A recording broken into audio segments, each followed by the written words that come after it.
If you're a lawyer who wants to podcast, check out legalpodcasting.com. This podcast is not a source of legal advice. No two legal cases are the same. Contact an attorney if you require legal assistance. Hello, everyone. We're here for another episode of the New Jersey Criminal Podcast. We're here with Mr. Glenn Garrels. He was a former lieutenant in the New Jersey State Police. He now works for his own company called Force Analysis LLC, does consulting and expert witness work on use of force and police-involved shootings. Glenn, why don't you tell us a little bit more about yourself? Good afternoon. Glad to be here. Like I said, 22 years in the state police, just retired about a year and a half ago. Did about 5 years as a road trooper down South Jersey, Troop A. Made detective, investigating crimes against children in the Digital Technology Investigation Unit. Did that for about 9 months, and then moved on over to the Major Crime Unit, where I spent my next almost 14 years of my career. Investigating homicides, suspicious deaths, and officer-involved shootings / in-custody deaths. And then my last 3 years I spent down the Casino Gaming Bureau in Atlantic City. So I guess the main bulk of your career spent in major crimes. Correct, yes. Yeah. Tell us a little more about your time in major crimes. Like, what exactly did you do there, and what types of cases did you investigate? So we did suspicious deaths. I know my squad, we probably did about 40 to 50 suspicious deaths a year. We did the homicides, and that can range, anywhere between 5 to 10 homicides a year. And then we did all the deadly force shootings and in-custody deaths around the state. And that could be anywhere between, 5 and 15 cases a year. It was an enormous amount of work. But I'll tell you what, you couldn't ask for a better not only time in major crimes, but my whole career, man. I loved it. It was fantastic, especially that major crime time. That really, you want to be a detective, you join something like that, and you're involved in some of the biggest cases in the state going on. So it was very fulfilling. Yeah, I mean, you're on call as well, I imagine. All the time, 24/7. Yeah, it never stops, right? So use of force. During your time in the state police, tell us a little more about what your involvement was in reviewing use of force and maybe developing policies and different things like that. Well, in my time in major crime, we just did, we investigated the officer-involved shootings. We weren't involved in the policy. We weren't involved whether if there was justification or not for the deadly force. We strictly did the investigation. I started out as the junior detective, worked my way up to the lieutenant in the unit. So, being the low man on the pole, trying to do most of the investigative work to the person running and supervising the case. It could be anywhere between, 10 to 15, 10, 20 detectives all kind of running around simultaneously to the person running the unit and overseeing. Gotcha. And what were you, like, when you did the officer-involved shooting investigations, like, was there a certain procedure that they had to follow and they used force that you had to keep in mind during the investigation? Well, it certainly helps, because for you to do interviews of officers involved, whether they're witnesses or the person's even the ones using deadly force, you have to know the policy. You have to know force to better tailor your questions to get the information out of the officers. Because look, I'm not going to try to say that I know the stress of being involved in a shooting. I never was, thank God. So I can't imagine what an officer is going through mentally and psychologically when he's involved in something like that. Basically their career and life is on the line at that point, but for you to understand the policy and the standard and the case law behind it just helps you formulate your questions to get the information out of the officers so they can articulate what they did and why they did it. And what are the standards for the use of force? Let me back up a second. Is the standard for use of force, is it the Attorney General guidelines that set the standard for the entire state, or does each police department have their own use of force standard? Well, in New Jersey, they have the Attorney General guidelines that rules the roost. All the police departments have to be in line with what they have. Now, there's the federal standard of Graham versus Connor, which every state has to have the minimum objective reasonableness, but then states can make their policies and guidelines stricter, which Sure. New Jersey has a little bit, especially with the new policies that came out a couple of years ago.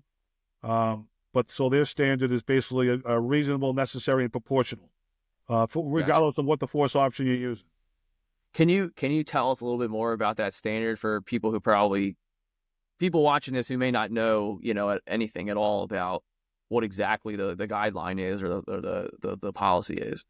Well, if you start with Graham versus Connor, which is the federal standard of force under the case law, objective reasonableness, they couldn't give a definition, but they understand that officers have to make split-second judgments under circumstances that are tense, uncertain, and rapidly evolving about the amount of force used in each particular case. And it's what the officer knew at the time on scene, not the vision of 20/20 hindsight, all based on the totality of the circumstances.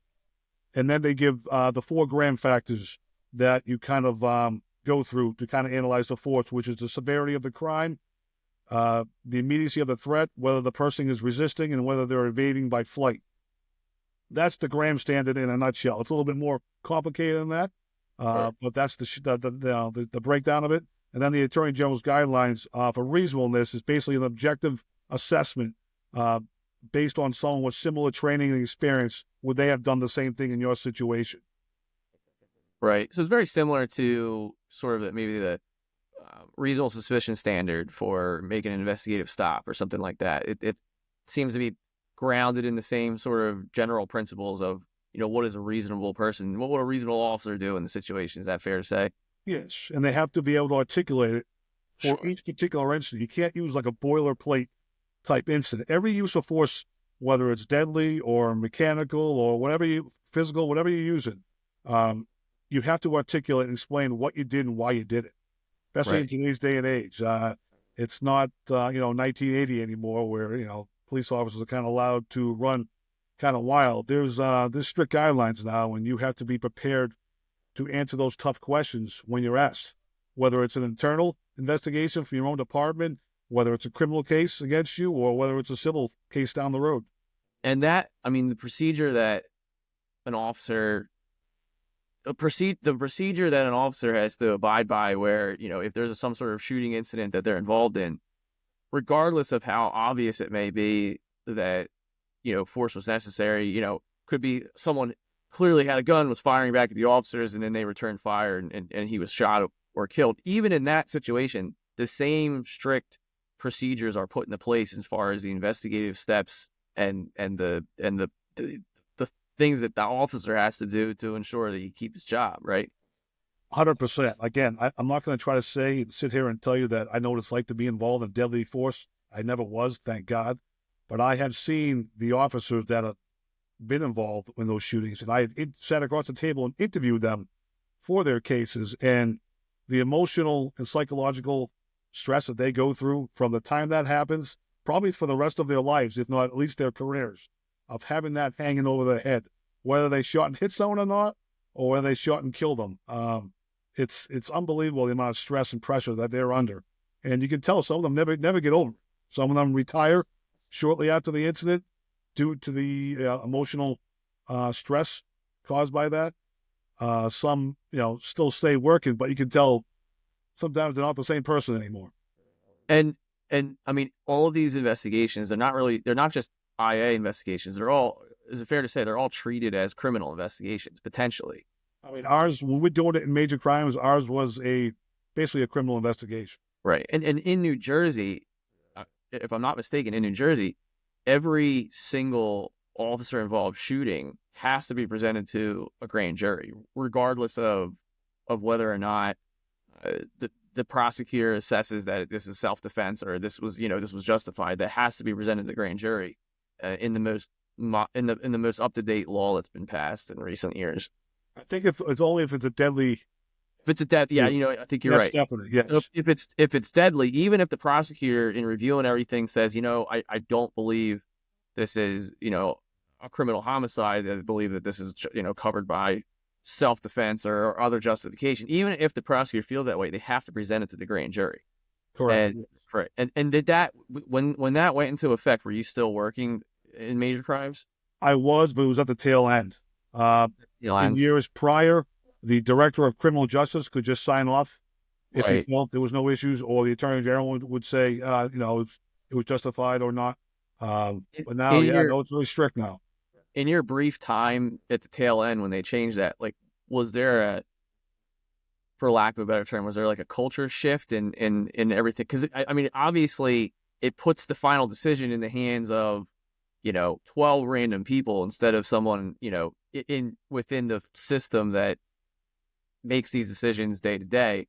How did that change impact your unit and even the people you investigated? Like can you describe anything in that area? Well, you could definitely feel the difference because there was more pressure on us now, and it wasn't meant to get the officer cleared. It was just making sure that we had everything done investigatively to make sure that whoever the trier of fact is to decide, it was based on the totality of the circumstances, that we did everything that we could have done investigatively. Because I'll tell you what, when we did police-involved shootings, we leave no stone left unturned. I mean, we do absolutely everything we can to gather the facts. And that's all our job is. Our job was not for us to provide our opinions on whether we felt the deadly force was justified or not. That's not what a detective's job is, whether you're handling police shootings or burglaries or sexual assaults. Your job is to gather the facts. And that's what we did to the best of our possible ability that we could do that. And I think we were the best at doing that. And has there been an increase in the number of officers prosecuted since that new law, since they have to be presented to the grand jury instead of, those decisions being made by, people in the Attorney General's office?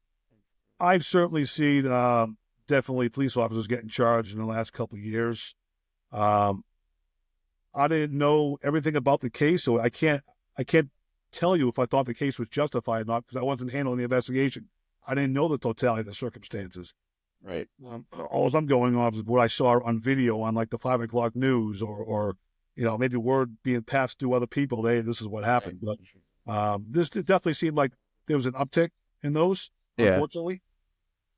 Do you, in your opinion, without really knowing the facts of the case, do you agree with that new law that you have to present everything to the grand jury? Like, do you think obviously it's meant to increase transparency and to, make sure that people in the public are, it's obviously there so that people in the public don't think that these things are being swept under the rug, right? Because every case has to be presented to the grand jury of 15 random people from the community for them to decide. In your opinion, though, having done this so many years before that, was this like a solution looking for a problem, or was there an actual problem there that this was passed to address? That was just the usual political game that goes on. Some of the cases are so obvious when you look at the totality of the circumstances between the videos, statements from witnesses, whether it's shooting reconstruction and crime scene evidence. It's so obvious that it was justified. There'd be no reason to put it in front of a grand jury. And then when you do that, you're putting a police-involved shooting in front of a bunch of civilians who know absolutely nothing about how to analyze force, don't know what it's like to be a police officer in the moment at the time force is used, and basically your life is in their hands. And it basically depends on how the attorney presents it to the grand jury of what's going to happen. Right. Well, I mean, when they present these cases, have you testified in grand jury, like for these investigations before? Yes. Okay. So, and it was that testimony you gave, was that after that law changed? It was before. Before. I think by the time the law changed, I was already in higher rank, so the younger detectives were the ones doing the testifying. Right. When you testified before that law was passed, is it fair to say that those were cases that the Attorney General had decided that they wanted to prosecute, or was it situations where they said, we're not really sure, let's let the grand jury decide, even before they changed the law? No, I think it was more or less let the grand jury decide. So when they presented those cases, did they do it in a way that was way more detailed than they usually would in other grand jury matters? See, you know what's weird about grand juries or any type of trial environment? From being an attorney, you can read through a case and all the reports, and you're like, wow, this is so obvious of what happened here. But when you put it in front of a jury, it comes in choppy, like it's all broken up in pieces. Sure. And when you look at it that way, some things don't seem as clear as they used to be, because it's not going in a nice even flow. I don't know. It's a whole different environment. Right. unfortunately. And Do you, again, you're giving the grand jury a bunch of civilians who don't understand force. There's no training in force whatsoever, don't know the case law. They basically just read the law, and they're asked to decide, 5 minutes later, whether they think deadly force was justified or not. That's, I don't know. right. Me, that's really, I don't like that aspect of it. I guess to play a devil's advocate, though, in our criminal justice process, we have, at the end of the day, civilians are the ones deciding guilt and innocence. What's the difference here? Making sure that all these cases are presented to the grand jury instead of decided by, attorney generals and in the higher ranks. No, I have no problem with the transparency. I think that, and it's a good thing to have. It's just, you got to be careful what you wish for sometimes. Yeah. Because, you can have an officer indicted when, to me, someone like me, that the force is adamantly clear what happened. Right. And just, I guess, to just give the viewers a little more substance on this. I was a prosecutor for 7 years. Generally, you go into a grand jury proceeding as a prosecutor, you're bringing a file in there that you already want to indict.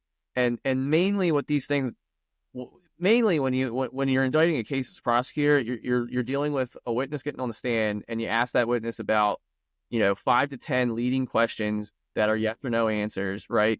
And then 99.9% of the time, the grand jury returns the indictment, because the grand jury is not deciding guilt or innocence. The grand jury is deciding whether or not there's probable cause to proceed with a criminal charge. And here, where you have a mandatory presentment to the grand jury, where what gets a little odd, and you tell me if you agree, Glenn, is usually when you present a case to grand jury, you're not bringing up defenses like self-defense or any type of affirmative justification, because that's something a trial jury decides. So in these police shooting cases, is it fair to say that when they're presented to the grand jury, especially now that it's mandatory, that the prosecutor is getting way more into the detail of New Jersey law, specifically maybe self-defense or other justifications?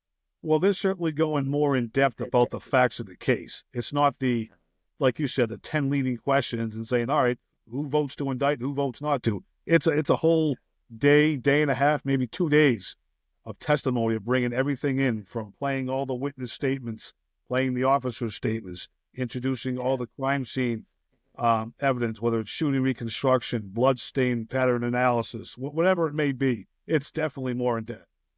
Yeah. Well, yeah. I mean, it sounds like it's beyond more in depth. I mean, they're basically putting on the whole trial in front of the grand jury and saying, "Hey, do you think this should go to court?" And I guess, I mean, do you feel that that's justified? Yeah, I mean, they deserve to know all the facts of the case. Yeah. Well, I guess They're gonna do. particularly where they're required to present the case to the grand jury. So otherwise, if the case is indicted where they don't really want to prosecute the case, well, let me ask you this. I mean, have you seen that happen even post-retirement through talking to colleagues? Like, oh, like, here's this case that we thought was pretty clear, justified, and now all of a sudden we have an indictment and we don't know what to do with this. Is that something that you've seen happen? I think it's fair to say yes, without going into details. Right. I think the prosecuting agency had a duty to probably decline going further after an indictment, because they didn't have not only they definitely didn't have the probable cause, but that's up for them to decide. I can't. So in these situations, I mean, we'll get into like specific people or names of cases, but in these situations, have you seen the Attorney General's office come back with an indictment that they really didn't want, and then down the road dismiss it? Well, for when I was in major crimes, no, they did not. No, I'm talking. This is stuff after the fact. Yeah, I mean, after you retired, have you seen that happen, even just through talking to colleagues, where like, oh, hey, this case got indicted. We thought it was going to be a pretty clear, no bill, and no bill means they're not indicting. It was going to be a clear no bill, and they come back out with an indictment that they know they can't prove. And so do they, in those situations, have they been just trucking along with that indictment regardless, or have they been acknowledging that it shouldn't have been indicted and dismissing it? They're going forward. they're going forward. Yeah. And And that's unfortunate. yeah. Yeah. I mean, has there been? Well, let me ask you this: like, when you were working there before they passed this law change, uh, what was the general attitude like towards you and your colleagues who investigated these cases from the rank and file? I mean, did you kind of was there sort of a, I don't want to say like were treated differently, but like did they kind of not treat you the same way that they might treat their other fellow officers? No, I'll tell you what. My entire time in the major crime unit, we had a great relationship with the state police unions, Right. which makes your investigation run so much smoother because you can get stuff done a lot quicker and easier. And we had great relationships with the union attorneys. They knew us. We know them. They knew how we were doing our investigation. They knew how the interviews went. So I'll tell you what, in my almost 14 years of handling police shootings, I think maybe one or maybe two cases where an officer involved in a deadly force incident did not provide a statement. Typically, they always did. And I only think that was a state police case. What about now? Has that attitude changed towards like the unit? Well, now to be clear, there's a specific unit that handles these investigations separate from other major crime incidents, right? Well, when you're in the major crime unit, you're automatically in the Attorney General's shooting response team. Okay. Those are the ones that handle the shootings. Okay. Because I know that's a co-op investigation between the state police major crime unit and the detectives from the Division of Criminal Justice. I got you. So, but I guess back to my other question then, has there, since they changed the law, has there been a shift in those attitudes and in the general, response from the rank and file and the union? I think it's definitely more difficult around the state from what I'm being told, that officers to get statements from them. Right. The witnesses have to give statements, or they have to go. They're going to be subpoenaed in front of a grand jury. Right. So Right. That's never happened. But I think officers are now like, in the unions are kind of like, well, you know what? This is what you're doing around the state here, so we're just going to we'll let the evidence speak for itself. And I think that's unfortunate. That's just my opinion. Because now that I'm in the consultant expert testimony part of my career, I see other departments in other states doing things completely different. And I try to tell them, my opinion is if I'm involved in a deadly force incident, I am providing a statement because I want a bunch of civilians who are going to decide my fate, hear my reasoning for what I did and why I did it. Otherwise, they're going on video and potential witnesses who may be good witnesses or bad witnesses and the evidence. And that necessarily doesn't tell the whole story. And it, just a little more background, from my perspective, as a prosecutor, you don't have to believe that you can prove your case beyond a reasonable doubt to go to trial. Ethically, you have to believe there's a well-grounded suspicion, and at that point, it's up to a jury to decide, right? So, here you have these cases where ethically they may not believe there's well-grounded suspicion, and yet they're forced by law to present the case to the grand jury. Do you think that there's enough review going on from, for the cases that are being indicted that they didn't intend to indict? Do you think there's enough of a review going on where they're like, well, are we properly prosecuting this case from an objective standpoint? Or do you think that they're simply, well, the grand jury indicted it and we're just going to take it to the end zone and either get tackled beforehand or not? And that's the end. It's tough to say because I've been out of that realm for the investigatory aspect for the last, 5, 6, 7 years. But, it's just like, the problem is the laws that are made by, the people who don't investigate force. They don't investigate officer-involved shootings. They're the lawyers for the state and the Senate and stuff like that who make the laws, and they don't understand what they're getting themselves into by passing these laws. The Attorney General's not making the laws to do all that stuff. He has to go by what he's told.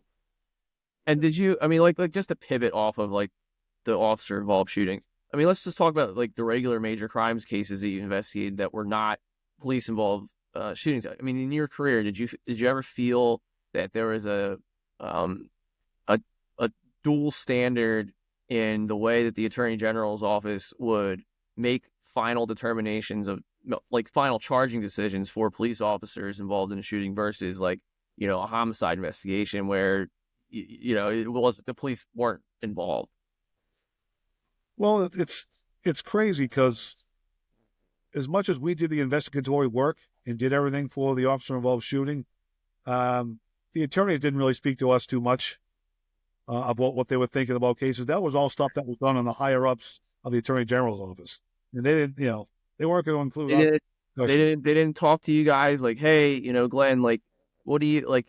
They didn't talk to you about, well, not so much, I guess, your personal opinion on the matter or your professional opinion, but did they? I mean, I imagine that didn't they talk to you about the facts or like asked for clarification on different things and here, you know what I mean?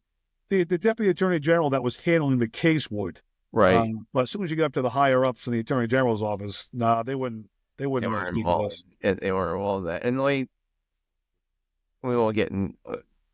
I won't ask you more about the higher ups, I guess, but how many layers of higher ups was there before you hit the person who had to decide whether or not to charge? That's beyond my scope. I don't know. I was never privy to that type of information, and it really, you know what, I really didn't want to be. Yeah. My job was to do the investigation to the best of our ability, and we turned it over at the end and said, "Here you go. This is what we did." Was there ever any like police shooting case where you felt that they should have been charged and they weren't? There was probably a couple gray area ones that it could have went either way. But for the most part, police officers probably use force, whether it's deadly or whatever, but 1% of the time with the public. And when it comes to deadly force, it's probably a 1% of the 1%. Right. So for them to have got to that point, I don't want to say it was clear after the investigation was over, but I don't think that officers were indiscriminately using deadly force that I saw from has anything happened since then, or a case that I wasn't involved with. It definitely could have been. And just to clarify, were you investigating any discharge of a firearm where a police officer discharged a firearm, or was it only ones that resulted in death? State police, we handled all of them. So all whether they get hit or not. And then when the law changed, regardless of whether the suspect was in fact killed or not, that you investigate all of them. Yes. I got you. And as part of the investigation, would you also talk to the suspect or try to? We tried to, yeah. Yep. Okay. And I mean, I guess normally they would probably invoke the right to silence. Well, a lot of the times they were deceased, unfortunately. Well, the ones that weren't hit, or the ones that weren't hit, no. Some of them talked. Mm-hmm. Some of them talked. And I'm curious, like in your experience, did the one like in the police involved shootings where the person did not die, the suspect did not die, and they gave a statement to you, what was maybe this is a dumb question, but I'm going to ask it anyway. How many of them were,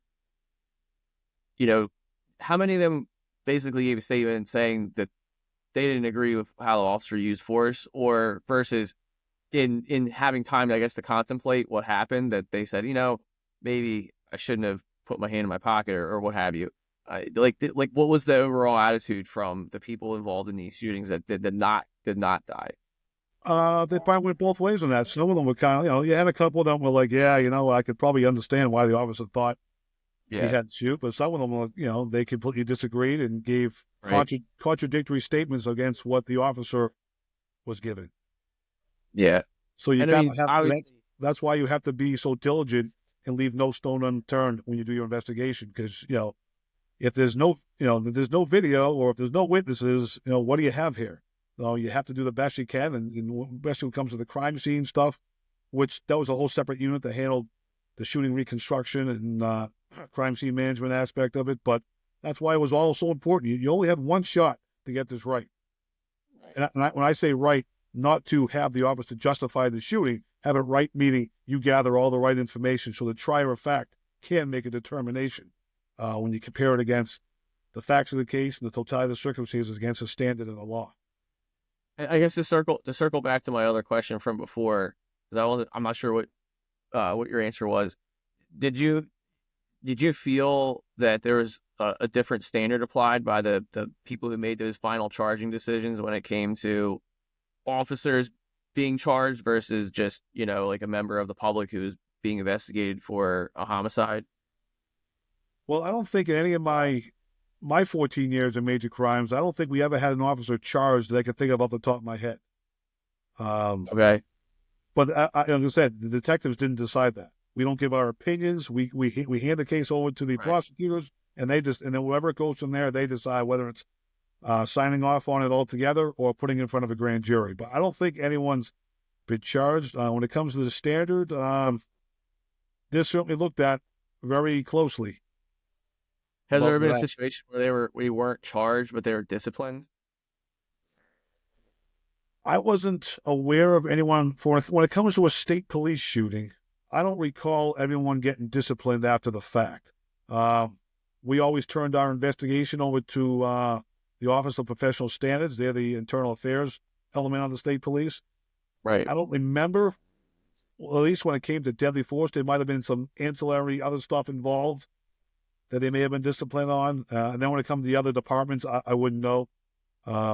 They would get the investigation after the criminal charges are concluded, if there were any, whether they were cleared or not. And then the AG, as far as I know, the AG's office would turn over the investigation to their internal affairs, and they would decide. I never heard anything back. I don't know. I don't know what happened after that.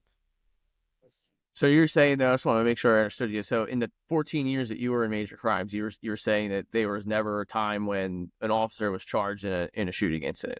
Not that I can recall. I'm probably 99.9%. I don't recall that. I don't think so that I can remember. Gotcha. But again, officers aren't indiscriminately just using deadly force every day either. They're has the number over the years and since you retired, have the number of police involved shootings gone up or down or stayed the same? I don't know, all because I'm not in that realm anymore. I'm not keeping track of how many shootings there are because I'm not involved in the investigations. I go by what I hear on the news. I go by what attorneys call me if they want me to review a case. Right.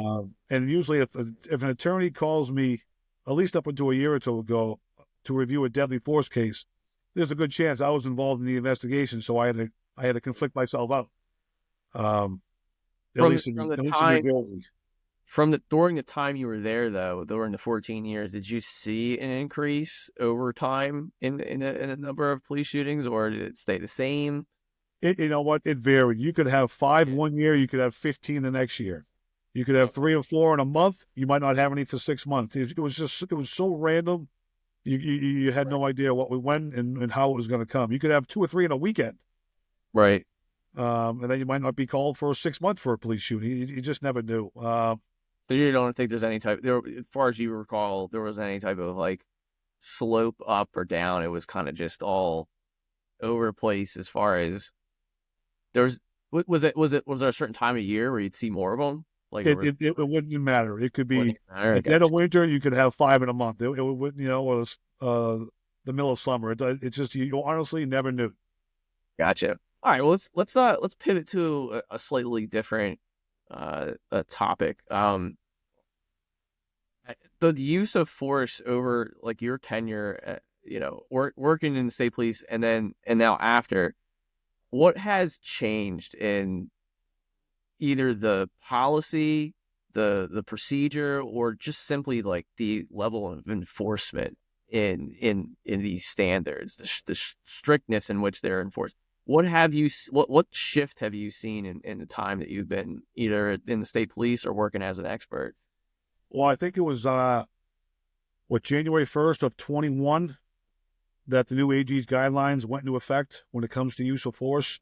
So it went from I think before that it was probably about an 8-page document that was pretty bland. Right. Didn't have a lot to it. Now it's probably like a 35, 40-page document with all types of definitions and 7 core principles, and it's pretty in-depth now. It's very difficult for an officer to think about what he can do and what he can't do in the moment on scene when he's got to think about this humongous policy that's now in effect now. If I asked you, like, name one positive change and one negative change in the policy that has been altered now, what would you? I think for the negative, they've kind of limited force options now to some degree about, using strikes to the head and face when you're talking about active resistors and stuff like that.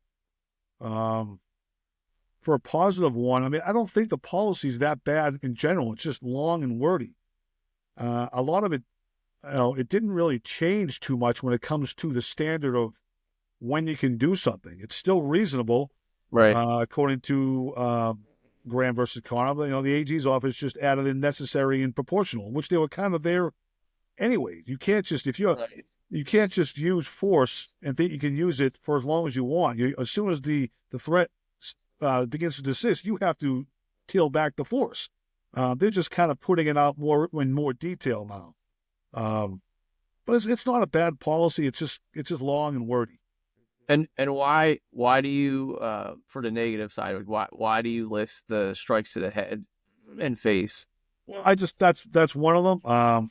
I don't know. I mean, if you can use if it's reasonable for you to use physical force, I mean, now we're going to talk. Let's use it. You just can't punch him in the face. You can punch him in the ribs. Well, let's take a step. That's not for me to decide. What is the restriction on use of force to the head and face? Well, if you have these, you're either a passive resistor, an active resistor, a threatening assailant, or an active assailant. So if someone's an active resistor, you technically can't punch them in the head and face area. So they can be actively an active resistor. They're trying to get away from you. They're trying, they're not, whether they're flailing their arms and legs, they're not allowing you to get them in custody. They could be running away. You could be justified in tackling them to the ground and punching them. You just can't punch them in the head or face. And, when you're in the heat of the moment, and, look, I don't make those decisions. That's the policy they came out with. That would be more. I'm sorry, say that again, Glenn. I kind of say that one more time. I've talked over you there. Like I said, I don't think the policy, all the officers, we just have to, or not me anymore, but everyone just has to kind of abide by it. Whether you like it or not, that's the way it goes. Right. And as far as the active resistor, so that would be more someone who's just trying to get away. Correct. Versus then, like, the higher up would be someone who's trying to attack the officer. Yeah, you're basically fighting with them. Right. And they're trying to assault and hurt you.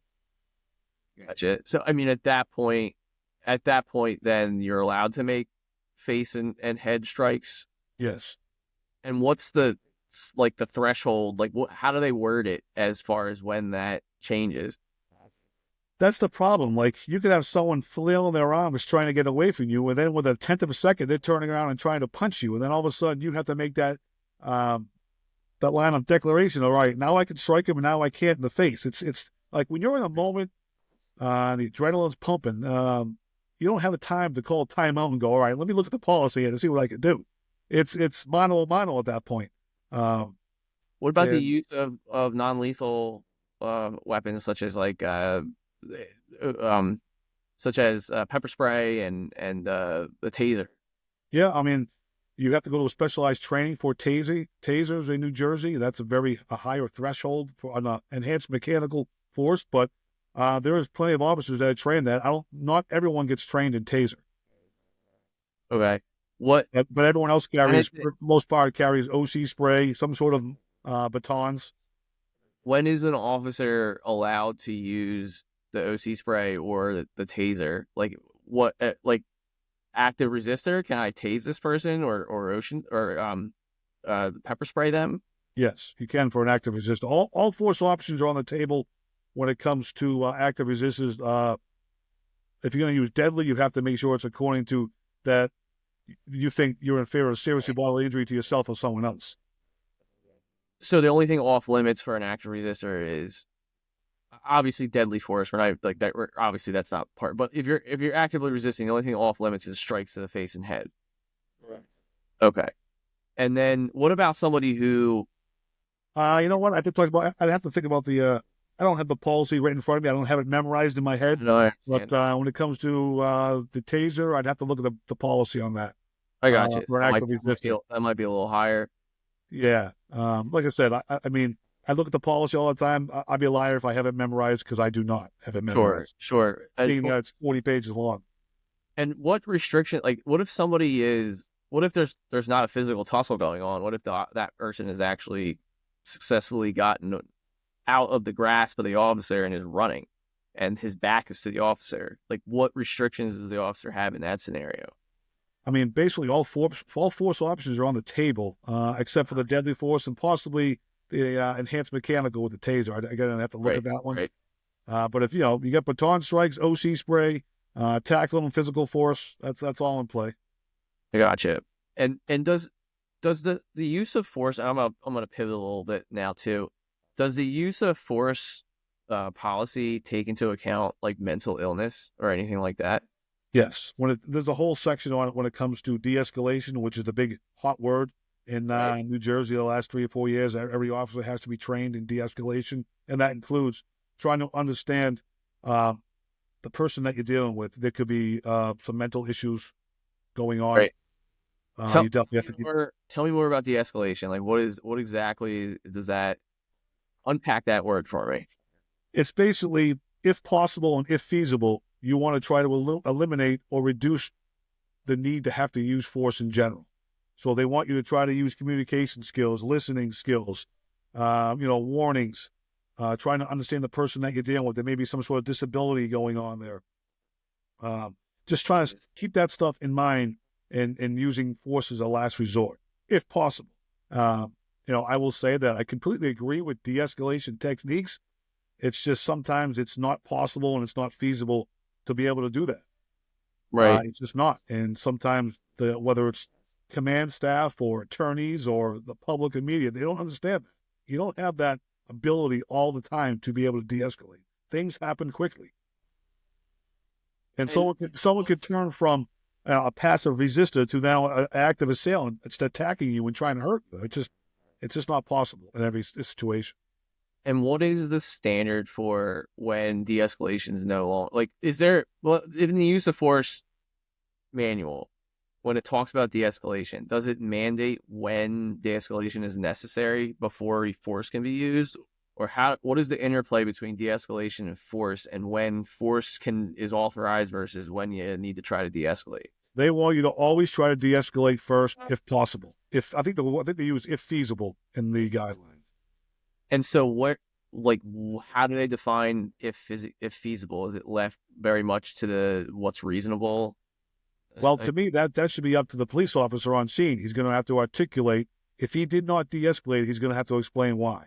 But sometimes, as you know, the attorneys and the public and media, they want to decide, even though they weren't there, whether it was feasible for not to be able to do that. And look, I teach use of force to first-line supervisors, and I tell them, you guys are the ones correcting your officers' reports. You're teaching them. You have, if they don't de-escalate, you have to have them explain why they didn't de-escalate. Right. Because that's the first thing that's going to come up, whether it's an internal review through your department, whether it's a civil case or whether it's criminal. Did you or did you not have a chance to de-escalate? If you didn't, why didn't you? And it can be explained. You just have to explain that. But you have to do it. It starts right then in your investigation report. Because if you don't explain it then, you're in trouble right from the get-go. Right.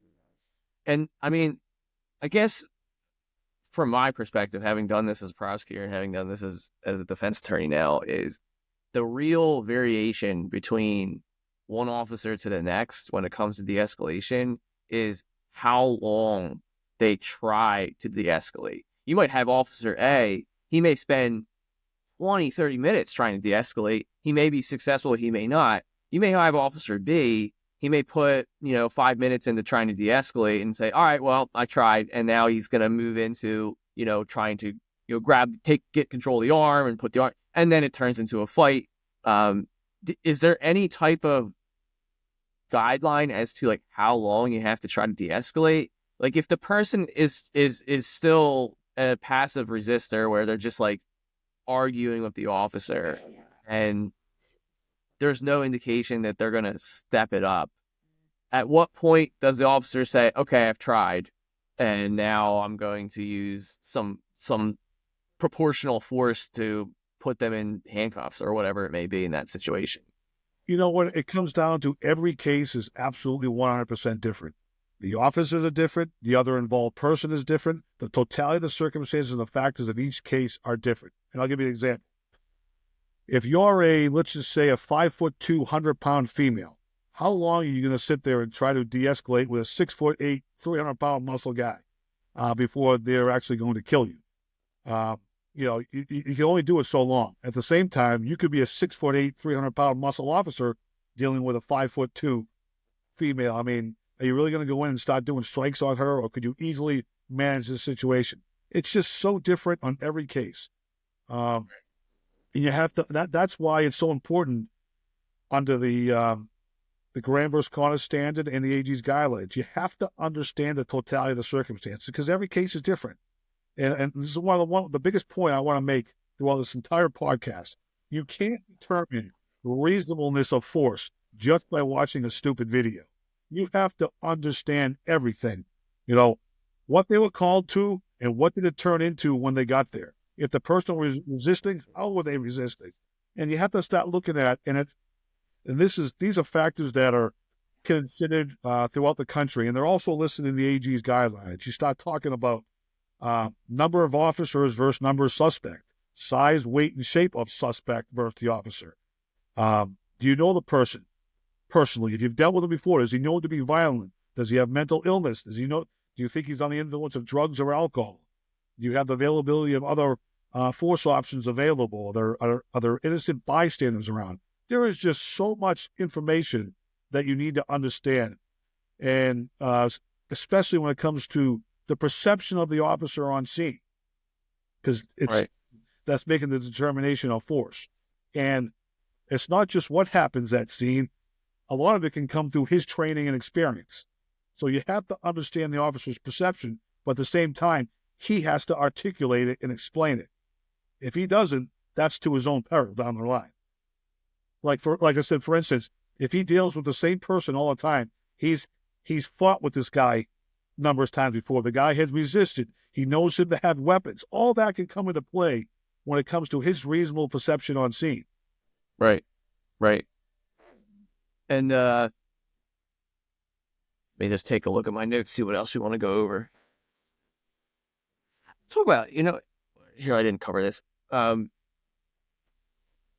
Let's talk about like private citizens and use of force in maybe their job, like maybe security guard or someone.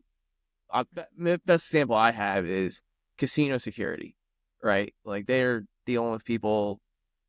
And I have a lot of clients that, it kind of seems to me that they don't have the same guidelines or the same restrictions on the use of force sometimes. And then they're calling the police to say, oh, this guy resisted.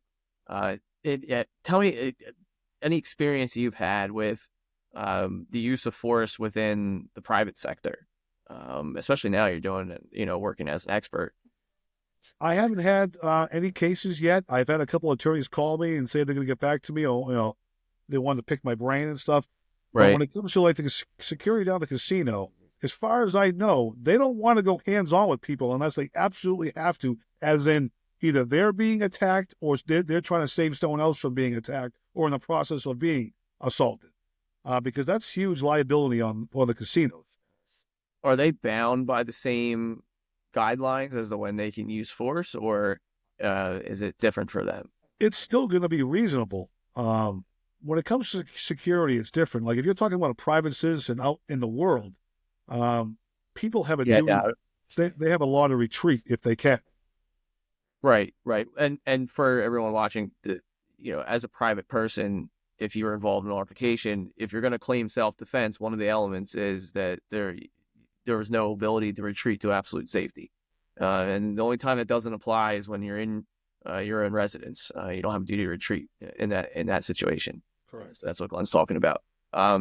So As far as like private security though, like is there a standard that they have to abide by the same as police officers, or is it really just based off of whatever the company policy is? It's still going to be reasonable force, Right. which they're allowed to do under certain situations and certain circumstances. They can use force, but again, they're going to be scrutinized pretty well after that incident. Have you ever been involved in an investigation where there was some sort of shooting or fatal incident involving either not necessarily casino security, but other private security or some security guard or anything like that?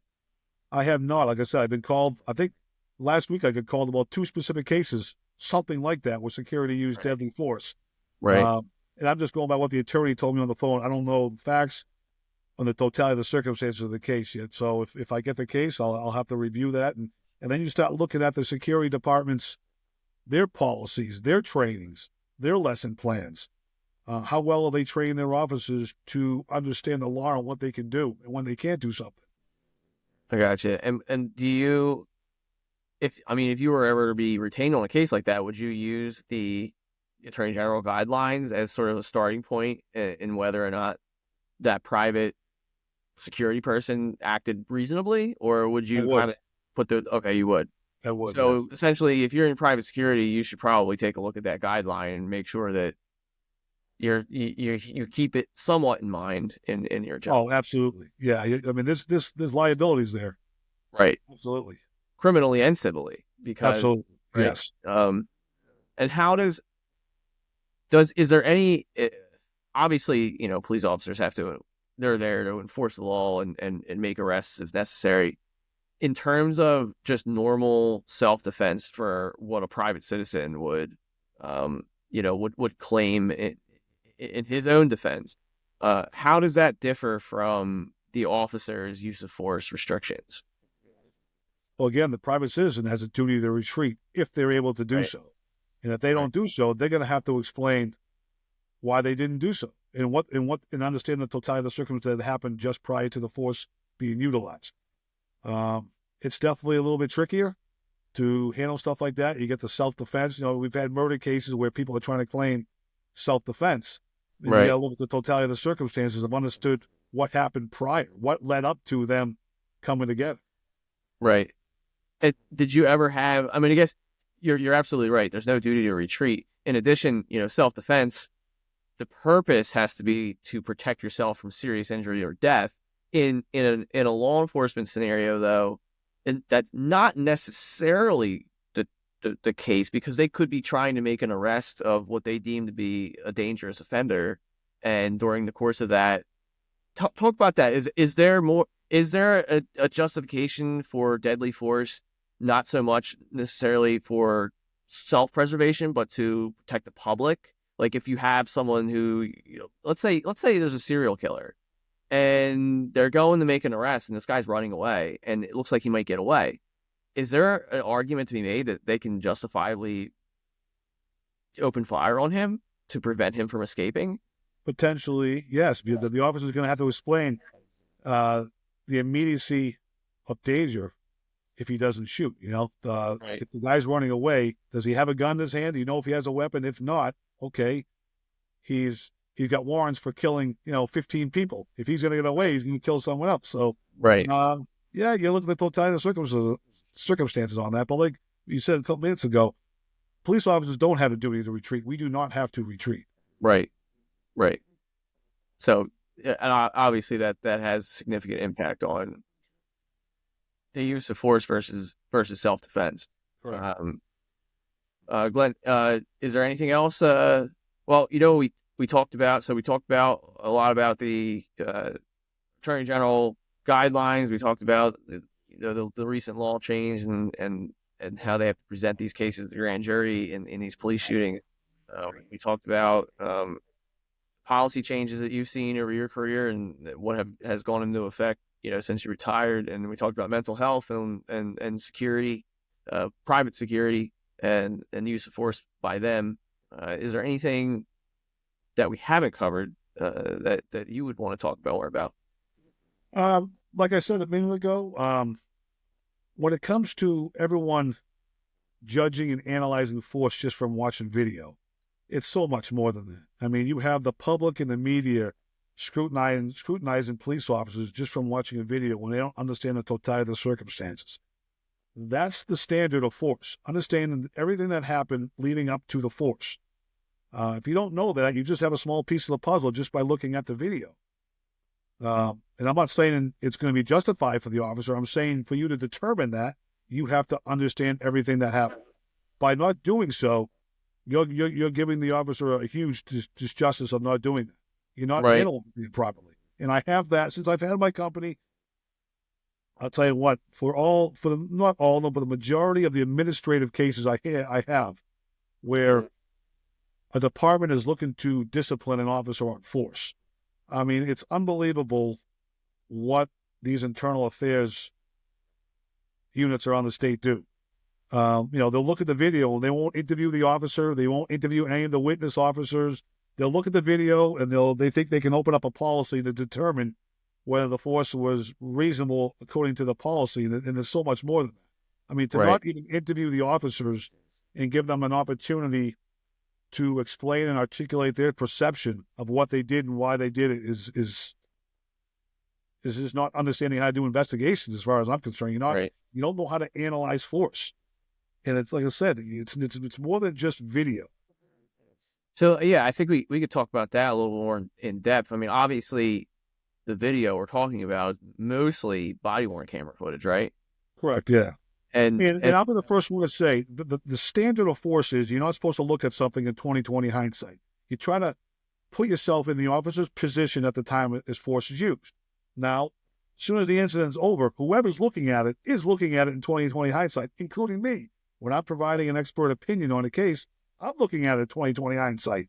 But when I give my opinions at the end, I know the totality of the circumstances, and I try to put myself in the officer's position at that time and say, was it reasonable, necessary, proportional for him to do what he had done? And sometimes it's easier to know that after knowing everything, and sometimes it's still a gray area. Force is not black and white by any means of the imagination. There are cases that even after you understand everything that happened, you're kind of still scratching your head going, wow, you can make arguments for both sides of whether you thought it was reasonable or not. Right. And that's just the way it is. It's not, again, it's split-second judgments on the circumstances that are tense, uncertain, and rapidly evolving.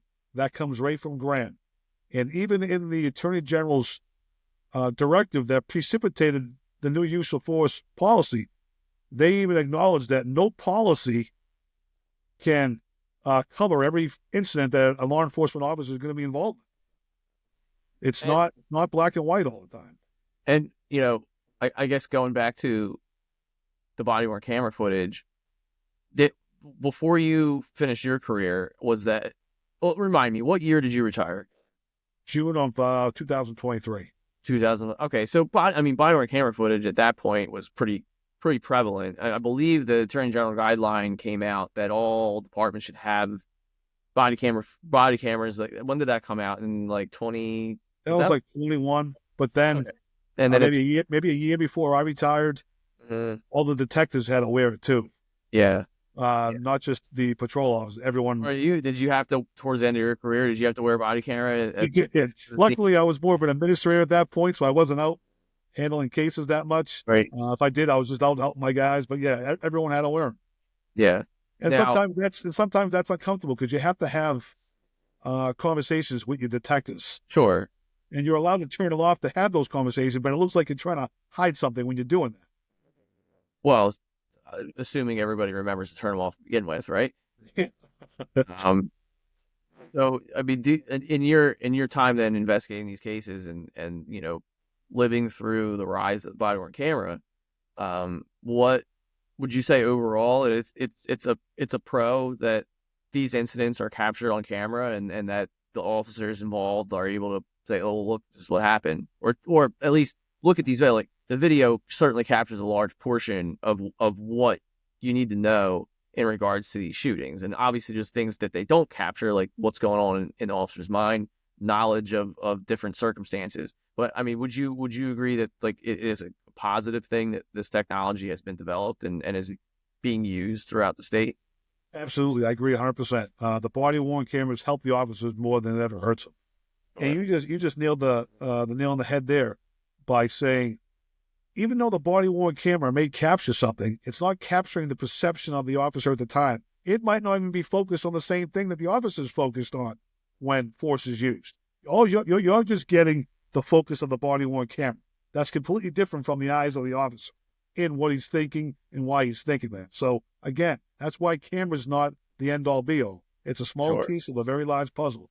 That's why you also have to look for exterior video, CCTV, the TV video around, or body-worn cameras from different perspectives and witness statements. Because the body-worn camera of the officer on the time, if he's involved in a fight with someone, that body-worn camera is going to be shaking all over the place. It might fall on the ground. It may completely block everything that you're being seen. So you can't just rely on that video. You have to look for other video as well, and still talk to the witnesses on scene and understand the crime scene and the evidence that's there that's showing what may or may not have happened. Right. What is it? And do you have any opinion on, how they could improve the body cameras? Like, I always kind of think to myself, like, what if they, instead of being on their chest, it was somehow mounted on something they wore on their head, so that if they turn their head, it's looking at what they're looking at. Because that was oftentimes some of the issues I would find in reviewing cases, either when I was a prosecutor or now as defense attorney, especially in incidents where the officer and the other party are like right next to each other, and then there's some sort of scuffle, and this camera's on their chest, so it's not really capturing like what exactly is going on. And I often wonder, like, would it be better to put it somewhere else? And maybe that it exists and it's being used elsewhere in the country, but I know in New Jersey, pretty much everyone's using Axon camera right on the chest, and that's where it mounts. Do you have any comment on that? No, there's other cameras that I've seen in my training that I've had throughout my career. Cameras that kind of like you said, almost like wearing glasses that come out on the side of their head. So I've seen it happen. How good they are, I've never seen them firsthand or seen a video that I've been involved in an investigation with, but they're out there. But they could probably get knocked off pretty easy too. Yeah, I've definitely seen, even with the chest ones, I've seen them fall off, get knocked off during the altercation, and then, sometimes they land on the back, sometimes they land camera side, and then they're useless, and you're just listening to the audio. But so I guess though, like, you don't have enough experience with these other ones to even recommend one or pros and cons of the other. No. Yeah, but I mean, it's definitely better to have some sort of camera there. I would say, just from my perspective at this point in time, it used to. I lived through, in the 7 years that I was prosecutor, I lived through like sort of like the beginnings of body camera, where some departments had them, some departments didn't have them. And then as time went on, more and more had them. And now it's the point where if they don't have a body camera footage in a case, everybody like has their eyebrow go up like, ooh, they don't have body camera? Like, oh, what happened? Like, oh, something like unsavory happened in this case. So now it's expected that you have body camera footage. And even the most simplest of cases, I mean, I have traffic ticket cases where I'm getting body camera, and it's like literally a 5-minute clip of the officer saying like, you were speeding, here's your ticket. But it's like every case now has body camera footage. Do you have any thoughts or feelings on that? No, I think it's a good thing. Like I said, it helps officers more than it hurts them.